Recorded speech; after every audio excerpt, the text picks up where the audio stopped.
दोस्तों Bajaj housing finance limited की बात करें तो यहाँ पे कंपनी की तरफ से जो रिजोल्यूशन रखे गए थे उन रिजोल्यूशन के फेवर में या उसके खिलाफ जो वोटिंग हुई थी उसका वोटिंग रिजल्ट हमारे सामने आ चुका है।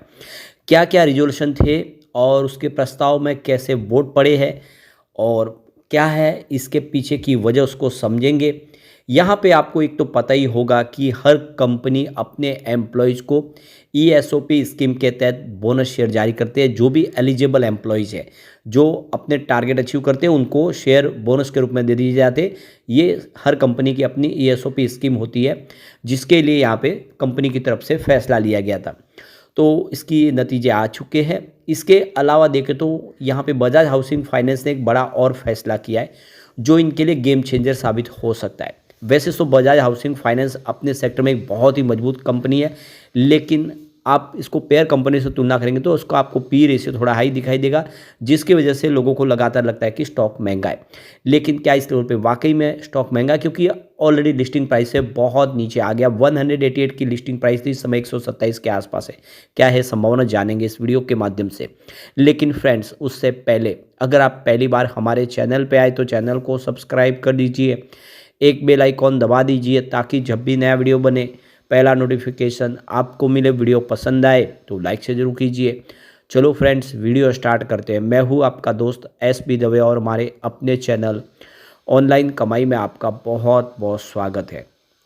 तो सबसे पहले बजाज हाउसिंग फाइनेंस लिमिटेड के कारोबार की बात कर ले तो देख सकते हो कि आज तो बाज़ार क्लोज है, लेकिन कल पॉजिटिव क्लोजिंग इसने दी है। तो देख सकते हो कि 126 पर स्टॉक की शुरुआत हुई, 125 के आसपास क्लोजिंग थी।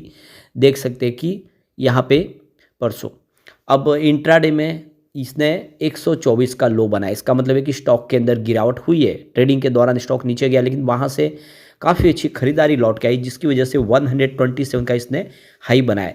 क्लोजिंग बिल्कुल ऊपर की तरफ यानी 127 पर ही रही है 1.19% की तेजी के साथ। इसका मतलब निचले लेवल से खरीदारी लौट के आई है। अब इसकी परफॉर्मेंस अगर आप देखें तो ये स्टॉक नीचे आया जरूर है। महीने की शुरुआत में अगर आप देखें तो 135 के आसपास स्टॉक था और उसके बाद इसमें एक अच्छी तेज़ी की संभावना बनी और 5 दिसंबर को स्टॉक 147 पर चला गया। तो लग रहा था कि 150 को पार करेगा, लेकिन ऐसा हुआ नहीं। वहीं से इसने बाउंस बैक दिया। 2 दिन इसने जरूर 147 बताया। 6 दिसंबर को भी इसने इंट्राडे में 147 बताया, लेकिन उसके बाद में इसमें गिरावट शुरू हो गई और 9 दिसंबर को सीधा 142 पर आ गया, काफ़ी नीचे आया। 10 दिसंबर को फिर से 140 के आसपास आ गया और वहीं से ये गिरना शुरू हुआ। आप देख सकते हो कि गिरते हुए लगातार क्लियरली देख सकते हो कि 17 दिसंबर को 130 का स्तर भी इसने तोड़ा और 128 के आसपास आ गया और उसके बाद जो गिरावट का दौर है वो जारी 100 लगभग 25 तक आ गया और वहाँ से एक बाउंस बैक बनाए। तो लग रहा है कि अब यहाँ पे एक अच्छी संभावना फिर बन सकती है। तो यहाँ पे देख सकते हो कि बजाज हाउसिंग फाइनेंस लिमिटेड की वोटिंग हुई थी 21 नवंबर को, यहाँ पे इसकी डेट थी और देख सकते हो कि 21 दिसंबर को अप्रूवल मिला है। इसमें 4 जो रिजोल्यूशन थे जिनको इस वोटिंग के माध्यम से पास किया गया है, जिसमें आप देख सकते हो जो पहला यहाँ पे रिजोल्यूशन था, ratification of the Bajaj housing finance limited employ option scheme 2024 ESOP scheme. Second, ratification of the extension of the benefit under Bajaj housing finance employees stock option scheme 2024 to the eligible employees of holding company और a subsidiaries company of the company if any. तीसरा जो resolution था, authorize the trust to acquire equity share for secondary market for the implementation of Bajaj Housing Finance Limited Employee Stock Option Scheme, यानी बाजार से share उठाने के लिए approval दिया गया है। चौथा जो रिजोल्यूशन था, approval of material related party transaction between company and Bajaj housing finance limited. तो ये रिजोल्यूशन थे जिनको पास करना था। तो 21 अक्टूबर को ये पोस्टल बैलेट के लिए नोटिस जारी किया गया था। ई वोटिंग की जो लाइन खुली थी वो 22 नवंबर 2024 को सुबह 9 बजे खुली थी और ये जो कंक्लूड हुई थी 21 दिसंबर 2024 को शाम को 5 बजे। और यहाँ पे ई वोटिंग के लिए जो कट ऑफ डेट थी वो थी 21 दिसंबर 2024। तो यहाँ पे देखो कि श्याम प्रसाद डी लीमिया कंपनी जो सेक्रेटरी है उनको ये जिम्मा सौंपा गया था ई वोटिंग का जो पूरा प्रोसेस कंप्लीट करने के लिए उनकी देखरेख में इसको कंप्लीट किया गया। तो यहाँ पे जो पहला रिजोल्यूशन था, special resolution ratification of Bajaj housing finance limited employ option scheme के तहत जो ESOP, तो इसके लिए जो वोटिंग अगर आप देखें तो यहाँ पे लगभग जो इसके फेवर में 99.978 वोट पड़े और इसके खिलाफ अगर दे दो 0.022 वोट पड़े, यानी एक तरह से कह सकते हैं कि इस प्रस्ताव को 100% वोट से ही पास किया गया है।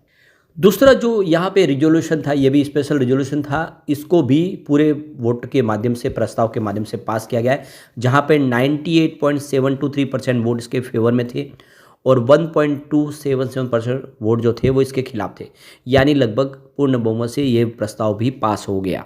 इसके अलावा जो तीसरा प्रस्ताव था उसके फेवर में यहाँ पे 99.989 वोट पड़े हैं और खिलाफ मात्र 0.011 वोट पड़े, यानी पूरी तरह से इस प्रस्ताव को भी पास कर लिया गया है। इसके अलावा जो फोर्थ रिजोल्यूशन था आप देख सकते हो, इसके फेवर में 88.843 वोट पड़े और जो इसके खिलाफ है 11.157% वोट पड़े। यहाँ पे वोटों की संख्या जो अगेंस्ट की भी थोड़ी ज़्यादा जरूर है, लेकिन फिर भी बहुमत पूरा है इसके फेवर में और ये प्रस्ताव भी पास हो गया।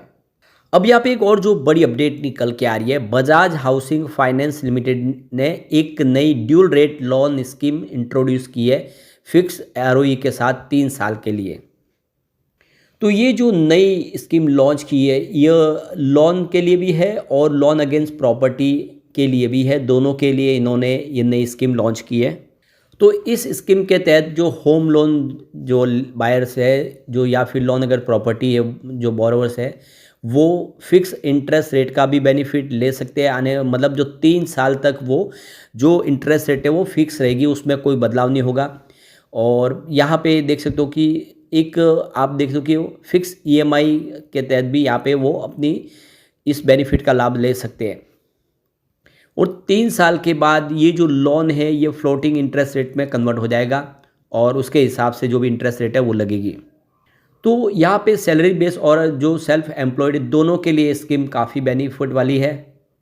एक तो कंपनी पहले से ही बहुत ज़्यादा इंटरेस्ट रेट कम लेती है, आप देख सकते हो दूसरी कंपनियों के मुकाबले इसका बेहतर है। और ये जो ड्यूल रेट फ्यूचर जो इन्होंने इंट्रोड्यूस किया है, जिससे और ज़्यादा कस्टमर बेस में इजाफा हो सकता है और जो फ्रेश लोन लेने वाले हैं उनको भी बेनिफिट होगा। यहाँ पे इससे कंपनी के कारोबार में वृद्धि देखने को मिलेगी। अब आप देख सकते हो कि बजाज हाउसिंग फाइनेंस इंडिया की एक बहुत बड़ी NBFC है और सब्सिडीज कंपनी है बजाज फाइनेंस की। स्टैब्लिश हुई है ये 2008 में, पुणे बेस्ड कंपनी है, काफ़ी शानदार इसका बिजनेस है और देख सकते हो कि लगातार बिजनेस काफ़ी अच्छा है। कंपनी का होम लोन हो या फिर लोन अगेंस्ट प्रॉपर्टी हो, लीज रेंटल के माध्यम से भी आपको लोन प्रोवाइड करती है। सारी बातें कमर्शियल प्रॉपर्टीज़ के ऊपर, रेसिडेंशियल प्रॉपर्टीज़ के ऊपर कंपनी का कामकाज काफ़ी अच्छा है। यहाँ पे अगर आप देखें तो इसका जो EPS ग्रोथ है वो 56.24% के आसपास है और यहाँ पे अगर रेवेन्यू ग्रोथ देखें तो 34.16% के आसपास पिछले 3 सालों से, जो काफ़ी अच्छा है।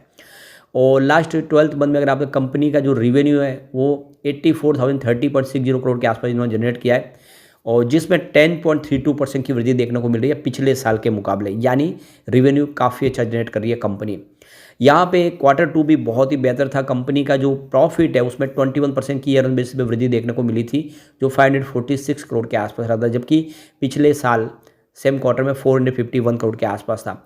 यानी कंपनी का प्रॉफिट लगातार बढ़ रहा है और अब Q3 भी आने वाला है, जिसमें उम्मीद है कि इस बार कंपनी बेहतर रिजल्ट देगी। तो फिर यहाँ पे एक शानदार तेजी की संभावना बनेगी और स्टॉक काफ़ी ज़्यादा करेक्ट भी हो गया, इससे अट्रैक्टिव भी काफ़ी लग रहा है। लेकिन फ्रेंड्स, कोई भी इन्वेस्टमेंट करने से पहले अपने फाइनेंशियल एडवाइजर से एडवाइस ले ले या अपना खुद का रिसर्च करें, क्योंकि मैंने वीडियो आपके एजुकेशनल पर्पज़ के लिए ही बनाए। वीडियो पसंद आए तो लाइक से जरूर कीजिए और चैनल को सब्सक्राइब कर दीजिए। Thank you friends.